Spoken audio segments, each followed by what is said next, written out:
জাতীয় সংসদ, পুলিশ সহ অন্যান্য বাহিনীর স্থাপনা, ধর্মীয় উপাসনালয়, বিনোদন কেন্দ্র এবং শাহবাগ চত্বরেও বোমা বিস্ফোরণ কিংবা ধারালো অস্ত্র দিয়ে হামলা হতে পারে। দেশের গুরুত্বপূর্ণ স্থাপনায় জঙ্গি হামলার শঙ্কা নিয়ে বিশেষ তৎপরতা শুরু করেছে আইন শৃঙ্খলা রক্ষাকারী বাহিনী। হ্যালো এভরিওয়ান, কেমন আছেন সবাই?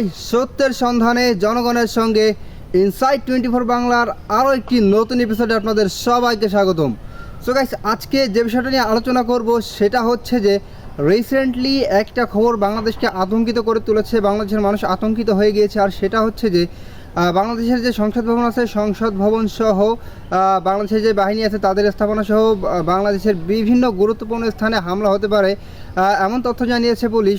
তো এই খবরের পর থেকে পুরো বাংলাদেশ শঙ্কিত। এখন যারা এই ভয় ভীতি দেখাচ্ছে তারা কি আসলেই হামলা করবে, নাকি এটা কোনো ধরনের গুজব, নাকি পুলিশকে বিভ্রান্ত করা হচ্ছে, এটা নিয়ে চলছে বর্তমান সময়ে বিভিন্ন ধরনের আলোচনা সমালোচনা।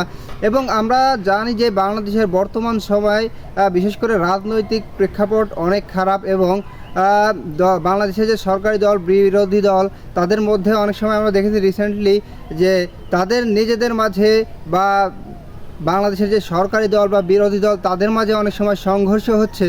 তো এটা নিয়ে কি কোনো ধরনের কোনো ষড়যন্ত্র চলছে, নাকি তৃতীয় কোনো পক্ষ বা অন্য কেউ বাংলাদেশের কোনো ক্ষতি করা চাচ্ছে, এই বিষয়টা নিয়ে বর্তমান বাংলাদেশের মানুষ শঙ্কিত। এবং রাজনৈতিক অঙ্গনে বিষয়টা কীভাবে দেখা হচ্ছে, আইন শৃঙ্খলা রক্ষাকারী বাহিনী যারা আছে তারা কতদূর প্রস্তুত রয়েছে এই বিষয়টাকে প্রতিহত করতে।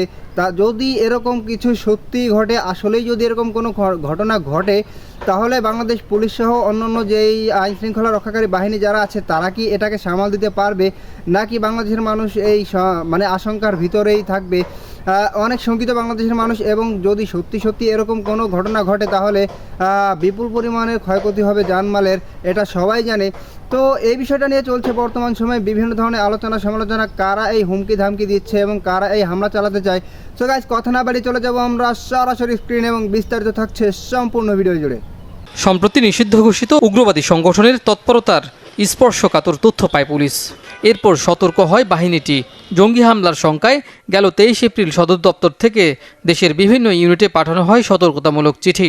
বলা হয়, জাতীয় সংসদ, পুলিশ সহ অন্যান্য বাহিনীর স্থাপনা, ধর্মীয় উপাসনালয়, বিনোদন কেন্দ্র এবং শাহবাগ চত্বরেও বোমা বিস্ফোরণ কিংবা ধারালো অস্ত্র দিয়ে হামলা হতে পারে।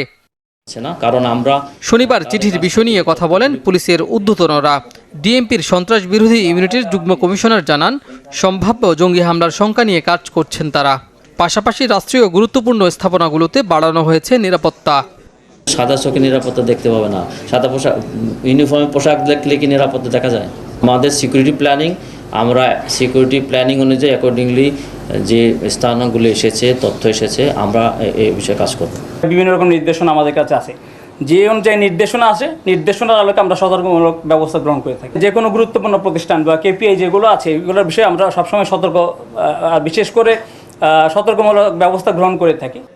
এদিকে বিভিন্ন গুরুত্বপূর্ণ ব্যক্তিদের কণ্ঠস্বর নকল করে যৌন উত্তেজক পণ্যের বিজ্ঞাপন বানানোর অভিযোগে 10 জনকে গ্রেপ্তার করেছে পুলিশ। জব্দ করা হয়েছে বিপুল পরিমাণ অবৈধ ওষুধও।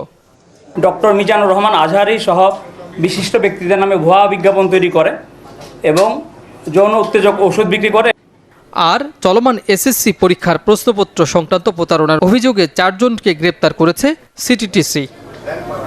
তো গাইস, আপনারা সম্পূর্ণ ভিডিওটি দেখলেন, এবং এই ভিডিও সম্পর্কে আর হামলা কি আসলেই হবে নাকি এটা একটা গুজব, এই বিষয়ে আপনাদের মূল্যবান মন্তব্য অবশ্যই কমেন্ট বক্সে বলে যাবেন। আর হ্যাঁ, যদি সত্যি হামলা হয় তাহলে আইনশৃঙ্খলা রক্ষাকারী বাহিনী কি হামলাকারীদেরকে প্রতিহত পারবে কি না, এই বিষয়ে আপনাদের মূল্যবান মন্তব্য অবশ্যই কমেন্ট বক্সে বলে যাবেন। দেখা হবে আপনাদের সাথে অন্য কোনো ভিডিওতে। ততক্ষণ পর্যন্ত ভালো থাকবেন, সুস্থ থাকবেন। আল্লাহ হাফেজ।